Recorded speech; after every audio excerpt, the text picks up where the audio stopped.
vou respondendo a pergunta já vou respondendo a pergunta do André naquilo que eu posso, André, até porque eu não conheço esse texto do Horkheimer, Egoísmo e Movimento Libertário. O que eu vou te falar é da apreensão que o Benjamin tem, né, um pouco daquilo que ele está chamando aqui de um lataísmo neoacadêmico, que, na verdade, não é uma exclusividade desse texto. Isso é uma preocupação que perpassa o Benjamin, inclusive de uma forma diferente do que os demais, né?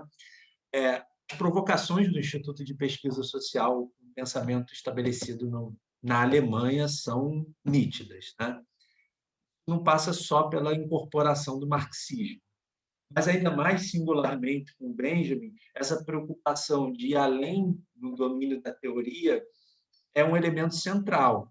Mas o diálogo aqui com Horkheimer, principalmente, eu acho que o que eles estão chamando aqui de lacaísmo neoacadêmico são, digamos assim, as novas modas acadêmicas que se estabelecem na Universidade Alemã a partir dos anos 20. Né?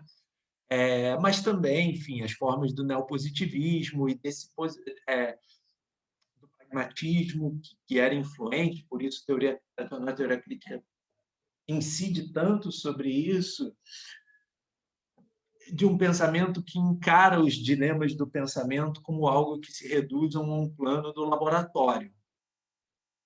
Isso não leva a uma concepção vulgarizada de prática, tá? Do tipo, vamos parar de fazer teoria e vamos só, né, fazer atividade militante porque a teoria não interessa, né? É uma apreensão dogmática da 11ª das teses sobre Feuerbach, que é aos filósofos interpretar o mundo de diferentes maneiras, cabe, porém, transformá-lo. Tem gente que interpreta isso como se Marx estivesse sugerindo abandonar a teoria, quando, na verdade, não é bem assim. Ele vai continuar fazendo teoria por mais de 20 anos, mais de 30, enfim.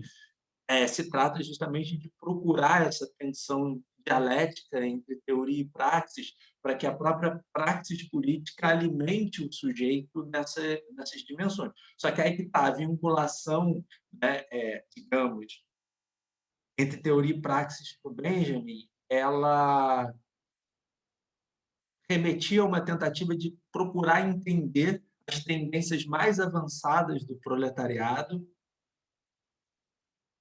para dialogar fortemente com isso e trazer para o plano da teoria. No Horkheimer, há um compromisso mais amplo, que isso aparece em teoria tradicional e teoria crítica de 37, um compromisso mais amplo com a classe dominada, embora ele olhe ali para alguns dilemas. Mas é uma relação em que, no caso do Benjamin, é um compromisso muito aberto, muito mais aberto e amplo com essa unidade dinâmica com a classe explorada, que para o Horkheimer não é a coisa da mesma maneira. Eu acho que aquilo que ele está chamando de lataísmo neoacadêmico, né? Enfim, tem até repercussão contemporânea, né? No debate político em relação a determinadas correntes, modas de pensamento voltadas a um domínio exclusivamente teórico, que é o que eles estão problematizando, e a importância que ainda tem ali nos anos 30 para Adorno Horkheimer do conceito de praxis. Essa ideia, né, de uma antropologia política como um contraponto ao trabalho dos metafísicos é uma imagem interessante, no sentido de uma preocupação com o concreto, né? E essa tentativa, eu li o seu e-mail, mas depois eu vou responder ele com calma, que é um e-mail bastante denso, né?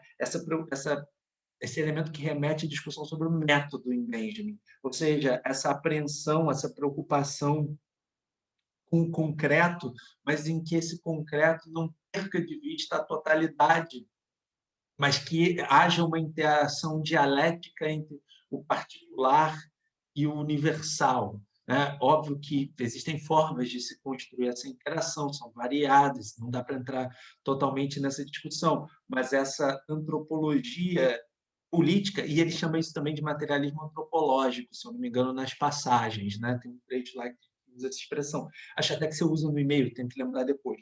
Mas, enfim, essa preocupação de ir para além dos trabalhos dos metafísicos, da constituição dos grandes sistemas, que, em certa medida, estava presente. O Benjamin vai entrar, antes do Heidegger ser conhecido, em vários fragmentos, o Benjamin polemiza com Heidegger. Eu não sei se o que ele está chamando aqui de lacaísmo neoacadêmico é a influência heideggeriana na Universidade Alemã daquele tempo. Não sei. Isso antes do Heidegger aderir ao nazismo e tal, o Benjamin já polemizava com ele, tanto no finais dos anos 10, mas nos anos 20, né, quando ele se engaja num projeto com o Brecht de formar uma revista chamada Crítica e Crise, preocupada ali com a ascensão do fascismo. Um dos objetivos do que o Benjamin coloca para a revista, no plano para a revista, é demolir a filosofia de Heidegger. Se não me engano, essa expressão é dita literalmente. Não sei se ele está falando disso, né? Mas aqui eu acho que ele está falando mais amplamente também ali das correntes acadêmicas tradicionais.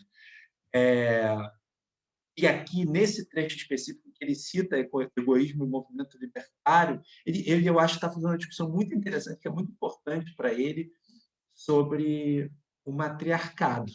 A crítica, né, à centralidade da família patriarcal na constituição não só do capitalismo, mas do fascismo. Quem leu A Psicologia de Massas do Fascismo, do Wilhelm Reich, sabe a importância que tem o papel da repressão sexual na constituição da família patriarcal pequeno-burguesa e de que maneira esse desejo reprimido vai ser satisfeito pelo fascismo com o gozo da violência. Benjamin vai retomar que o Barhofen, que era um antropólogo muito lido pelo Engels e pelo Marx, quem leu já os cadernos etnológicos Deixa eu fazer uma observaçãozinha, né? Nessa mesma época aqui, ele estava escrevendo o ensaio dele sobre o Barhofen. Curiosamente, o primeiro ensaio que ele escreve diretamente em francês, por encomenda para uma revista francesa, e na tentativa de salvar o Barhofen da apropriação fascista. Uhum, Né? exatamente, exatamente. Era uma disputa acadêmica, que era uma disputa política aqui também, né? Dessa tentativa de... Isso é uma discussão super interessante, né? O Barhofen era muito lido pelo Marx e pelo Engels por essa tentativa dele, ao discutir o matriarcado, né? Uma sociedade organizada a partir da referência em figuras femininas, uma subversão completa do conceito de autoridade existente nas sociedades burguesas. Ou seja, aquilo que o Engels discute na origem da família, da propriedade privada do Estado, que a origem da dominação de classe é a dominação do homem sobre a mulher e a expropriação do trabalho feminino da esfera pública e a redução dele à esfera privada. Isso é um mapa para discutir essa tentativa, né? Não havia, no caso do Benjamin, um desejo romântico de retorno a um passado longínquo, mas ele tinha um interesse por essa questão teórica de como pensar essas formas, né, de matriarcado para inverter o que a gente entende tradicionalmente como poder. E havia ali uma crítica, evidentemente, ao fascismo, à constituição da família fascista e à centralidade do patriarca nessa constituição, o poder do patriarca e a exaltação da virilidade masculina na constituição do fascismo e o papel de reduzir a mulher a determinados papéis sociais. Isso é uma discussão que é importante. Eu vi que o Rodrigo tem uma pergunta. Fica à vontade, Rodrigo. Opa. Boa noite, Rafael. Boa noite, pessoal. Bom, dois comentários, né? Assim, uma pergunta e um comentário. Um que você trouxe aí no meio da conversa que sempre me chama a atenção, mas não vou me alongar nele, que quando você comenta sobre Heidegger, né? Nessa biografia sobre Brecht e Benjamin, aparece ali, né? Eles falando sobre o projeto deles de demolição do Heidegger, mas algo que sempre me escapa é como ele elabora isso. Inclusive há um comentário ali, salvo engano, tem algum tempo que eu li, onde um dos amigos diz que não entende como eles fariam isso se eles nunca haviam lido Heidegger. Isso a gente pode falar talvez com mais convicção de Brecht, mas de Benjamin também eu não consigo identificar onde ele elaboraria isso. Se você tiver alguma pista, eu vou gostar de saber.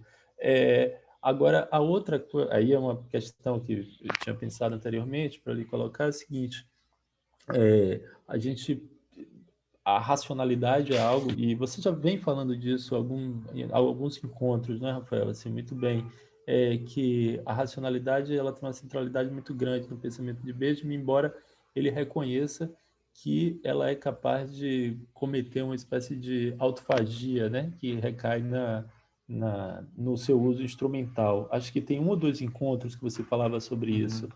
E aí, quando você traz a Escola de Frankfurt para a gente conversar, e sobretudo esse texto do Horkheim, sobre a teoria tradicional, a teoria crítica, eu fico me perguntando, e aí, saber de você o que você acha disso, se daria para incorporar de alguma maneira a definição da racionalidade de Horkheim no pensamento de Benjamin. Assim, eu quero dizer, se Benjamin de alguma maneira incorpora a ideia de que a racionalidade ela pode ser descrita nessa dupla dimensão instrumental e vital, salvo engano, que ele coloca. Bom, enfim, outro texto que eu li há muitos anos também.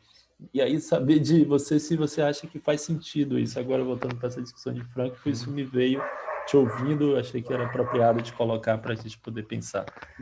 Obrigado, Rafael, por mais um dia de ótimo encontro, viu? Tá, obrigado, valeu. Gente, eu vou tentar só responder a pergunta do Rodrigo e do Pedro, porque infelizmente eu vou ter que ir para a aula daqui a pouco. Então, Pedro, Rodrigo, é uma pergunta muito complexa, né? Sobre Benjamin nunca estabeleceu um momento em que ele abertamente dissesse: agora eu vou passar a criticar o Heidegger. Há elementos para você pensar. Já nos anos 10, eu tenho que ver aonde está isso. Se é numa carta, talvez seja numa carta. Ele se propõe já a criticar o Heidegger na primeira vez, quando ele toma contato com o que ele vê como uma filosofia heideggeriana. E aí, tanto nesse projeto da revista Crítica e Crise, há esse paradigma da crítica ao Heidegger mais ampla, né, que fica como projeto, que eles nunca levam a cabo. Né? E se eu pudesse te dar uma sugestão, a gente vai ler até aqui no curso, nas passagens, em alguns momentos, alguns fragmentos, ele dá uns insights para, a partir daí, levantar a crítica de Heidegger.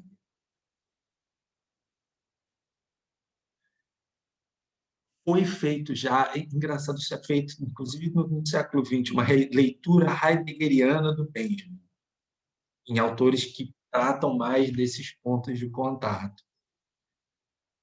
Eu não sei até que ponto ele leu. Nunca foi um tema que foi o centro dos meus interesses.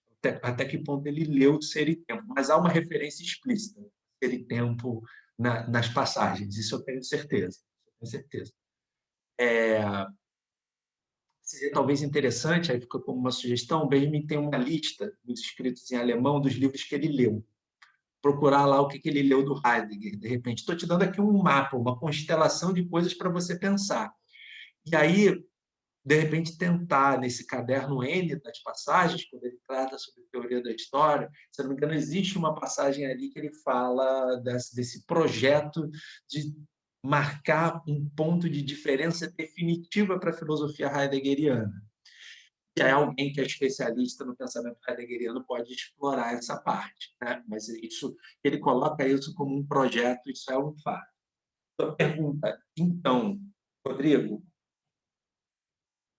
para mim, há uma preocupação no Benjamin, né? Esse projeto que está presente no Adorno Horkheimer do pós-Segunda Guerra, né? Dialética do esclarecimento, de fazer uma crítica da razão instrumental e procurar, digamos, pensar um projeto da razão, projeto de racionalidade, atento ao lado sombrio da modernidade. Existem pontos de diálogo muito grandes disso com o Benjamin. Eu estava escrevendo, terminei hoje um ensaio sobre o Kafka, sobre de que maneira a conjuntura alemã e a ascensão do fascismo estão presentes no ensaio que discute teoria literária para a história judaica. E eu fiquei olhando ali um tema que interessa muito ao Adorno Horkheimer, que é transformação da razão instrumental em um mito, algo que não pode ser criticado, que representa esse fundo de violência presente na modernidade, na razão instrumental. E no ensaio mesmo sobre o Kafka tem uma passagem sobre isso. Ele coloca o Kafka como um autor que vai procurar inverter os mitos da narrativa ocidental e possibilitar uma crítica ao mito. Essa redução do mito, digamos assim, essa presença do mito na modernidade é um elemento que eles trazem do Benjamin. No Benjamin não é tão nítido assim essa distinção central ao Horkheimer, embora eu acho que há um ponto de acordo, e você está correto, entre essa crítica da razão instrumental, mas sem, com isso, abandonar, né, o conceito de razão. E um dos elementos que me remete a isso está também no Caderno M, que para mim é um dos textos mais importantes do Benjamin. Tem uma passagem... Desculpe, avançar com o machado da razão. O machado, né? Afiado da razão, sem ceder à tentação do mito. Essa metáfora é muito forte, né?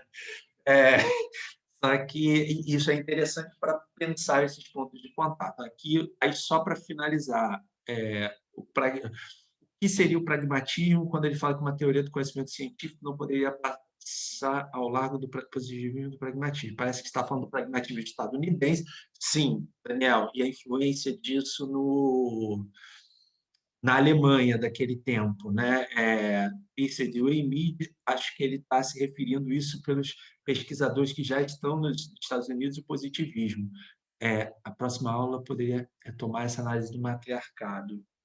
Alessandra, vou procurar. Vou anotar aqui para... Por que não? A aula que vem é voltada à teoria do fascismo, a forma como Benjamin interpreta o fascismo, tudo a ver com esse tema. Daniel, mais ou menos você respondeu aqui, né? Mas é uma corrente muito forte nos Estados Unidos, baseada na interpretação de que não devem ser... enfim, eu acho que o Daniel já respondeu aqui os elementos principais, não vou ser redundante, até porque eu preciso ir também, mas a prioridade da prática em detrimento da constituição de um sistema. Havia ali uma polêmica com o pensamento europeu, né? Para poder analisar a realidade a partir dessa referência à prática. E eles estão ali problematizando de que maneira isso que se entende como prática é uma concepção reificada dessa prática, que não naturaliza, que não problematiza os pressupostos dessa sociedade, os elementos que afundam, né? O termo alemão aqui é importante, né? O Grund, né? De fundo, chão também, né? Mas uma série de derivações desse termo alemão Grund, né? São trazidos para a filosofia para discutir os fundamentos, o chão, né? As bases pelas quais essa sociedade tem também suas tendências próprias, né? E de que maneira o pragmatismo não problematiza as tendências imanentes dessa sociedade historicamente situada, né? É mais ou menos por aí. Gente, vou ter que encerrar por aqui, que eu vou ter que entrar em aula lá na UFRJ, né? Embora seja só uma mudança de aplicativo. Mas aí a sugestão fica aí. Uma leitura, como o André que está sugerindo, essa contraposição que o Horkheimer fez entre teoria tradicional e teoria crítica, quando ele está criticando o pragmatismo, diferencia isso do positivismo, é uma passagem interessante. Gente, desculpa ter que sair aqui na pressa, vou ter que fechar a aula e encerrar a gravação, tá? Boa noite para todo mundo.